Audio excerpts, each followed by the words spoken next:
Hey, so today I wanted to come back to this whole topic about being the bottleneck in your business because it can cause a lot of problems. It can really create added stress to you. It can make good employees leave quicker than they would have. It also makes your business way less sellable, unsellable, because it can't run without you.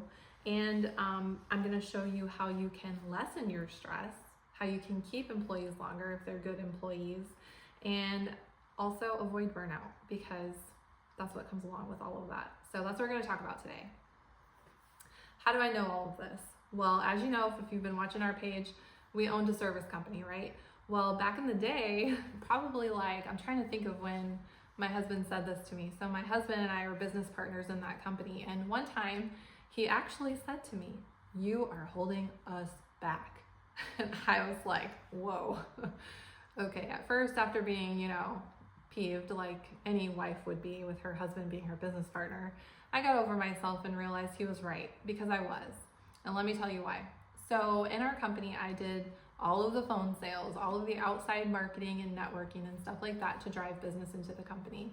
Well, when it came time to expand and hire people to start taking over those positions, nobody was ever good enough. I would look through resumes and I would find reasons why, oh no, she's not good enough, or she's not qualified, or they can't do this. And then when I would hire somebody, I would critique them. So after every single phone call, that a phone salesperson would take, I would go and analyze it and why it wasn't good enough or what they should do differently. So that's what I did.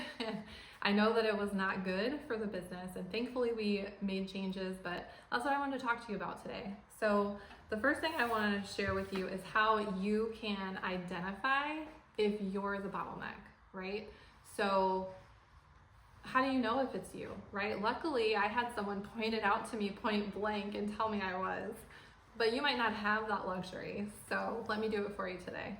So here's how you can identify, right? I already kind of alluded to it a little bit with the whole phone sales situation. So I'm just going to stay with that as the example, because I think it can really drive the point home, but this is relevant in any position in your business, right? So let's say you have someone who takes incoming phone sales and they're following the script and they've been with you for several months and they're checking all the boxes and doing everything, but are you coming out like I was after every single phone call and asking questions like, well, what did they want? What did they say? Well, why did you say this to that? Did you read the script? Did you look at your frequently asked questions? I know somebody's asked that before. Well, okay, next time, do this. I mean, think about how that's affecting someone, especially they're trying to make a good impression on you because they're new here and they've got all this pressure to be good and keep this job and close sales. Well, here you come after every single phone call and squash their enthusiasm, right? So that could be one way. And like I said, that's an example for selling and sales, but it could be any business can identify with that, right? So that was one way. And the second way I thought about is, maybe you have high turnover in your company. That could be a sign that you're the bottleneck. So, are you hiring people and finding good employees who seem like these are great team members when they first come in, right? That happened to us a few times. We're all gung-ho, like, oh, this guy's got it. He's going to be a good fit here. And they do great for the first few months. And then all of a sudden, after 8 to 12 months, they're quitting. And maybe it's for something like $1 more an hour. And to me, I always thought, really?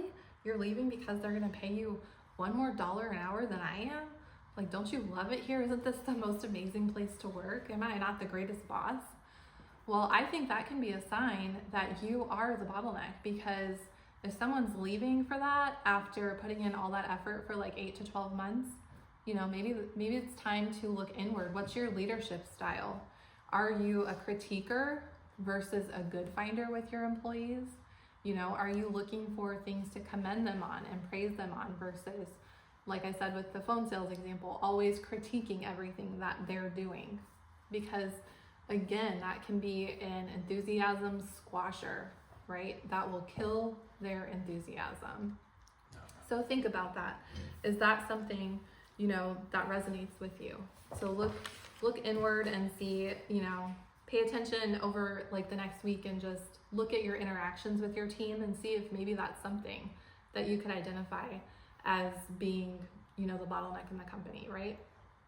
Okay, so we've talked about all of, the bad things, right? Maybe you're doing all of those things and you're feeling like, oh man, this is hitting home. It's okay, there's good news, you can change. You don't have to keep doing that. So let's talk about a couple of ways that you can fix it, okay? So here's what to do instead. Let's take the first example with the phone salesperson again, right? Look at their overall performance versus today. So, if you have someone who is closing, I always try to get them like at 75% within the first several months of them closing phone sales, right? Because if they could do it at 75%, following my script and doing a good job, and it relieved me from the pressure of having to answer the phone, like that was pretty good, right? If I could focus on other things, I could focus on even helping them grow as a salesperson. You can teach them and continue to train them if they're a good fit and they're doing everything right. So look at the overall performance of the person versus today, because everybody can have a bad day, right? Or a bad situation. Like maybe that one phone call, maybe it was a really hard customer on the other line and they actually handled it the best way that they should. But what I'm saying is, instead of taking that one situation, look at it overall, because you might find that they're actually doing better than you thought they were. And then the second thing I think would be helpful is to let them fail, but not too bad, because you don't want to jeopardize your company's future, right? But I think there are times that you can let them fail a little bit and then learn from it. So let's say someone made a decision on how to handle a customer situation. Maybe you weren't there. Maybe you took a little freedom and were out of the office for lunch or something like that, and they handled a situation without coming to you and asking for help based on what they had been trained to do. And maybe it wasn't exactly how you would have handled it, but maybe it was handled okay. Maybe that's something you can be okay with, or maybe they didn't handle it the way they should. But I just want to make sure that you get the whole story, because I know that was something I was guilty of, was reacting before I actually got the whole situation and the whole story of what happened. I just saw the end result and reacted. So coach them instead of like critiquing them. That was a huge lesson that we learned in our business, and it was a game changer, because instead of crushing spirits all the time, we were coaching people and helping them feel good about themselves actually. And you can just do that by one simple thing, asking questions. So, okay, well, what happened? Well, what'd you end up telling them? Okay. Why did you do that? Can you tell me why you made that decision? Oh, all right, great. So let's say you're not okay with how they handled it. All right, well, you know what? I'm so glad you took care of that and you didn't bother me during my luncheon, because I know I asked you not to. But you don't have to change what you did for that customer, but maybe the next time, do it this way, okay?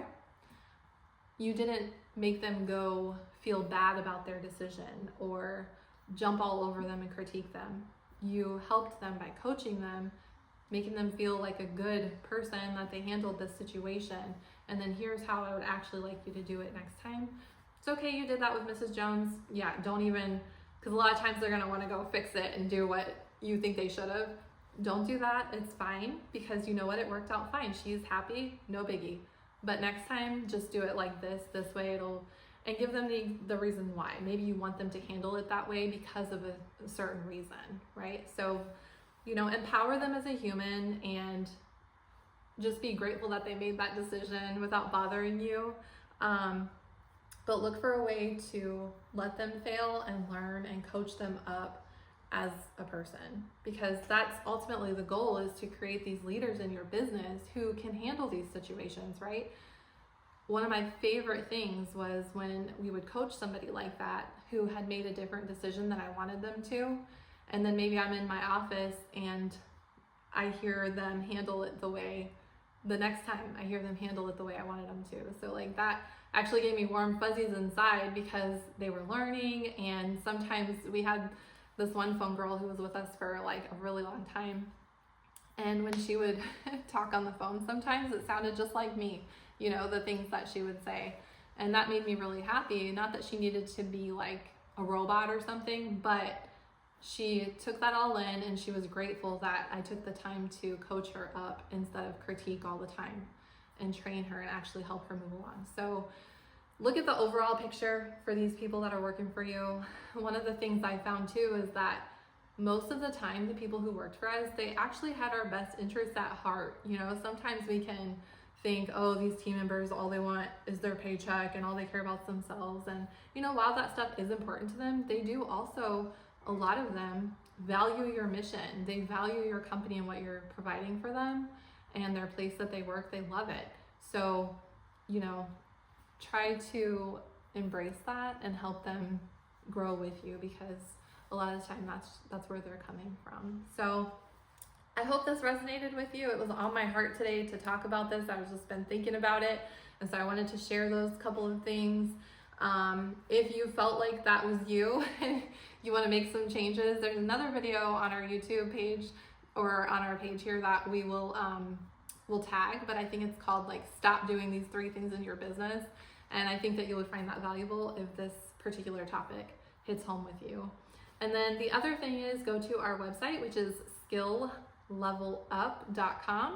And we have a free ebook there for you. It's called The 5 Secrets of a Phenomenal Business. And it's one of my favorite books. My copy is over here on the bookshelf. And anytime I show it to somebody, it's like all dog-eared and, you know, marked up, because it's a really amazing book about just running your business and growing it. It's got some leadership techniques and stuff in there too. So you can get that for free. So I hope that was helpful. And what do you think? Do you think that you might be the bottleneck in your business? I'd love to hear your feedback and your comments down below.